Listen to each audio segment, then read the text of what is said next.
Ada obat memang yang dibiayai, tapi saya sering sekali warga masyarakat minta uang ke saya untuk nebus obat yang tidak dibayar oleh BPJS. Sering sekali. Udahlah, ini bayar semua, mau apa kayak sakitnya dibayar oleh negara gitu. Itu dalam Undang-Undang Dasar 1945 pasal 28 huruf H. Setiap warga negara berhak untuk mendapatkan pelayanan kesehatan. Hak loh, hak. Kalau hak itu harus dipenuhi. Karena apa? Banyak kewajiban yang dipaksakan rakyat untuk penuhi. Apa kewajibannya? Bayar pajak, ya kan? Bayar ini, bayar itu, mengerjakan ini, mengerjakan, semua dipenuhi rakyat. Tapi haknya, coba dipenuhi enggak? Dulu kan awal Bapak jadi dirut ini naik ini iuran. Begitu naik iuran penghasilan dapat. Habis itu masuk Covid. Begitu ada Covid, BPJS nggak bayar karena dibayar oleh negara orang yang sakit. Semua yang sakit Covid dibayar oleh negara. Jadi tidak keluar uang. Simpanlah itu uang, jadinya BPJS hemat. Nah, sekarang saya tanya, berapa sebetulnya uang yang ada di situ, kemudian kira-kira proyeksinya kapan ini baru defisit lagi. Kan dulu tuh Pak, itu sampai 9,7 triliun tuh defisitnya, saya ingat saya terakhir. Saya ikutin itu. Sekarang alhamdulillah nggak defisit. Nah, proyeksinya seperti apa? Jangan-jangan nggak defisit lagi, kan bagus banget tuh.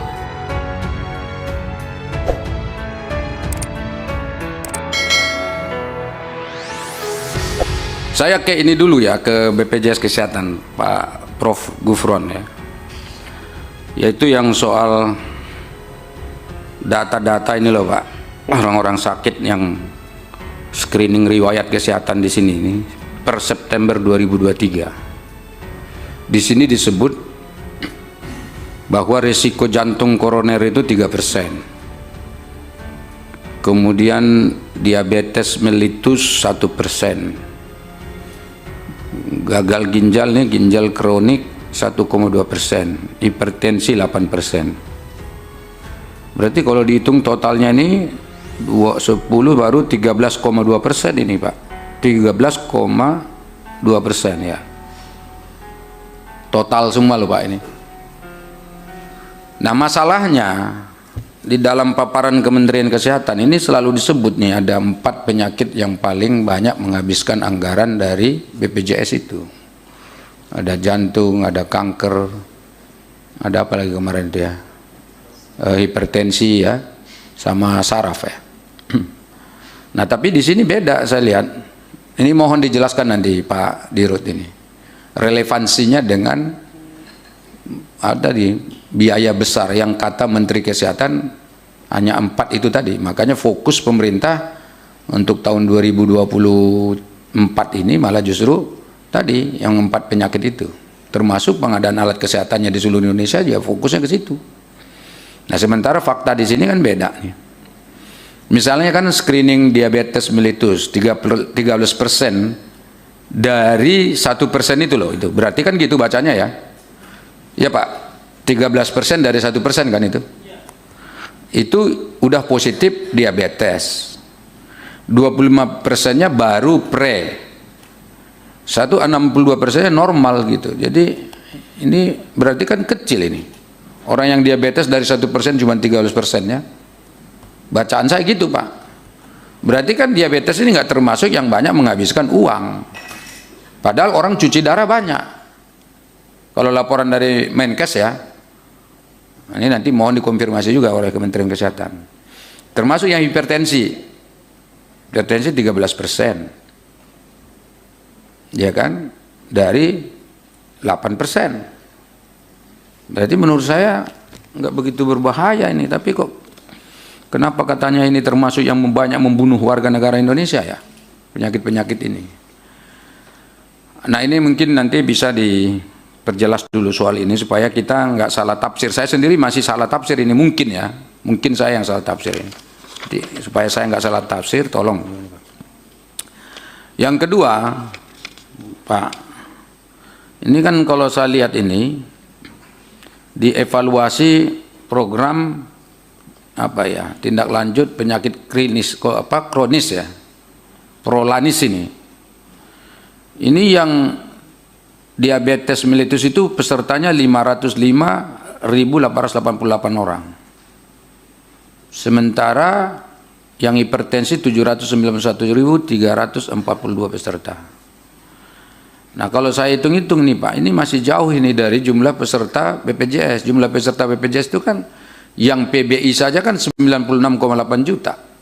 Sampai hari ini belum berubah-ubah itu.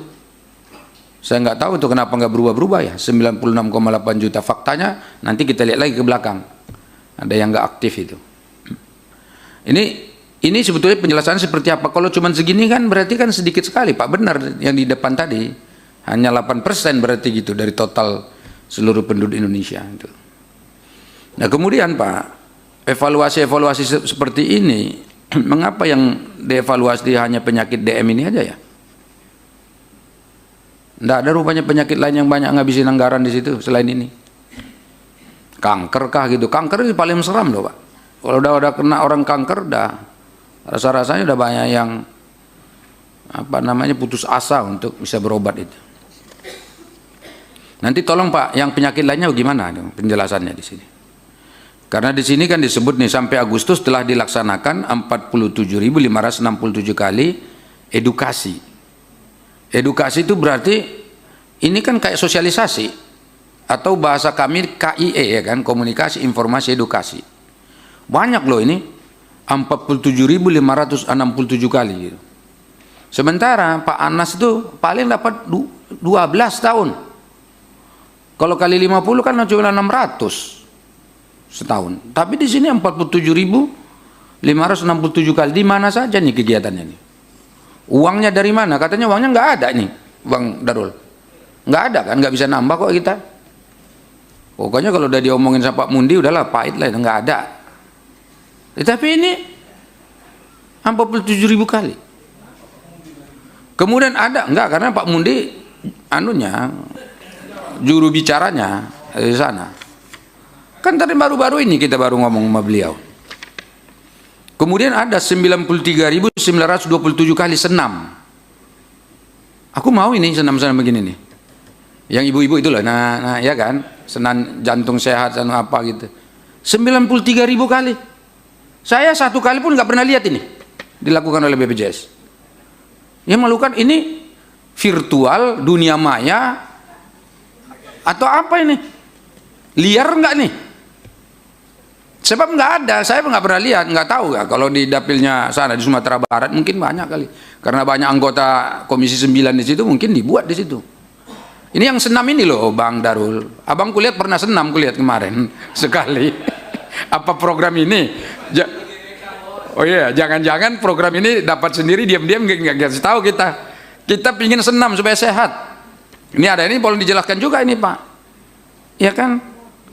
Karena kalau ini dapat semua ini masyarakat, dibagi di semua tempat, ini bagus sebetulnya. Banyak loh, 93.000. Saya bayangin ya, coba dihitung-hitung dulu lah. Kalau misalnya 10 juta aja gitu, satu kali senam.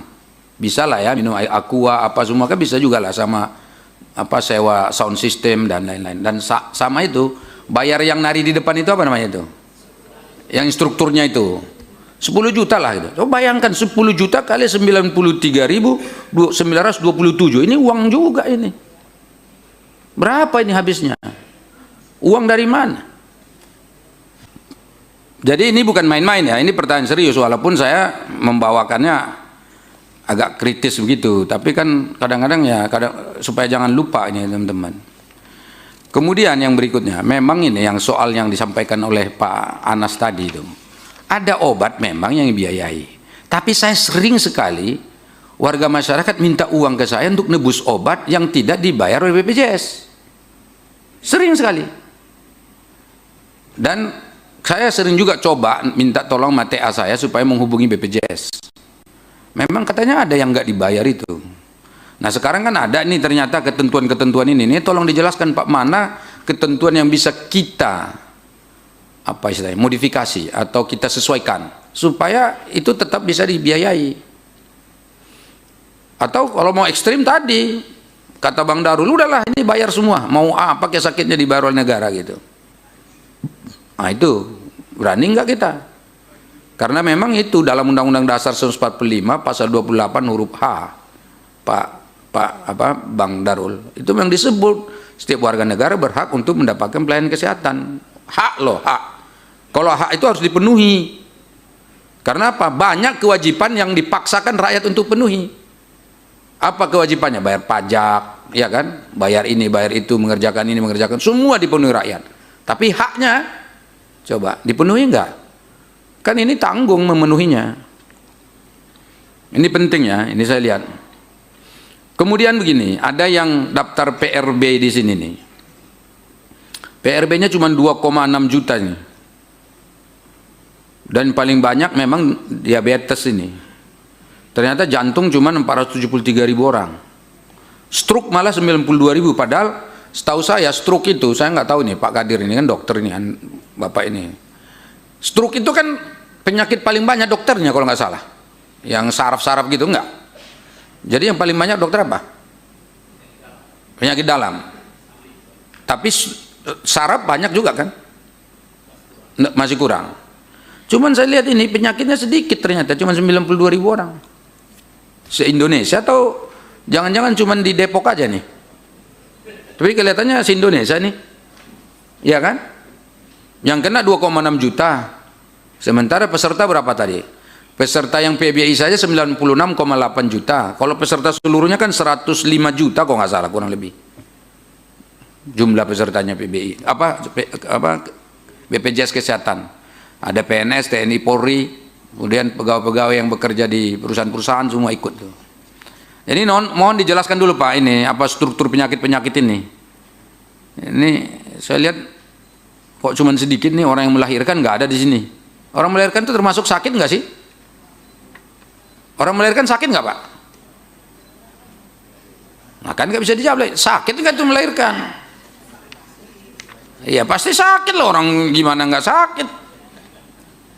Iya nggak? Nggak masuk di sini. Padahal menurut keterangan yang kami peroleh itu banyak itu warga masyarakat datang itu ingin mestinya normal tapi ingin dioperasi, ya kan? Biayanya banyak gitu. Itu banyak juga menghabiskan anggaran. Nah, di sini tidak diurai. Mengapa penyakit-penyakit lain tidak ada dalam peserta PRB ini atau memang mungkin nggak ada program begitu? Rujuk balik ini. Atau hanya ini penyakit yang bisa dirujuk balik? Ini pentingnya Pak Dirut ya. Mohon ditanya. Terakhir nih yang soal BPJS. Investasi Pak, investasi. Berapa sih sebetulnya dana yang dimiliki oleh BPJS ini Pak? Totalnya yang ada. Yang investasi kan 95,14 triliun. Yang investasi ya, benar kan? Per Agustus 2023. Ada deposito 1 bulan, deposito 3 bulan, kemudian SBN 30,41%. Ini Pak, bisa nggak dijelaskan ke saya, kenapa deposito 1 bulan hanya 32,41%? Kenapa 3 bulan 37,18%? Boleh nggak misalnya depositonya dinaikin lebih dari situ? Rasio persentasenya Pak. Kemudian mengapa SBN-nya 30,41%? Sementara tahun sebelumnya 2022 6,59%. Mengapa itu ada perubahan drastis seperti itu? Besar ini Pak. Dan keuntungannya ternyata kalau nggak salah sini keuntungannya 3,77 triliun Pak ya. Itu setahun. Apa itu nggak terlalu kecil? BPJS Tenaga Kerja itu untungnya itu bisa puluhan triliun setahun Pak. Bisa dicek kok itu. Mungkin cara menginvestasikannya beda Pak caranya. Itu mungkin mempengaruhi. Tetapi hasil ini dibandingkan dengan apa yang dilakukan oleh BPJS Ketenagakerjaan menurut saya ini termasuk yang lebih kecil. Berkenaan dengan uang ini Pak Dirut, dulu kan awal Bapak jadi Dirut ini naik ini iuran. Begitu naik iuran penghasilan dapat. Habis itu masuk COVID. Begitu ada COVID BPJS nggak bayar karena dibayar oleh negara orang yang sakit. Semua yang sakit COVID dibayar oleh negara. Jadi tidak keluar uang. Simpanlah itu uang, jadinya BPJS hemat. Nah sekarang saya tanya, berapa sebetulnya uang yang ada di situ? Kemudian kira-kira proyeksinya kapan ini baru defisit lagi? Kan dulu tuh Pak, itu sampai 9,7 triliun tuh defisitnya, saya ingat saya itu terakhir. Saya ikutin itu. Sekarang alhamdulillah nggak defisit. Nah proyeksinya seperti apa? Jangan-jangan nggak defisit-defisit lagi, kan bagus banget tuh. Bagus banget tuh. Itu tolong dipaparkan juga nanti Pak.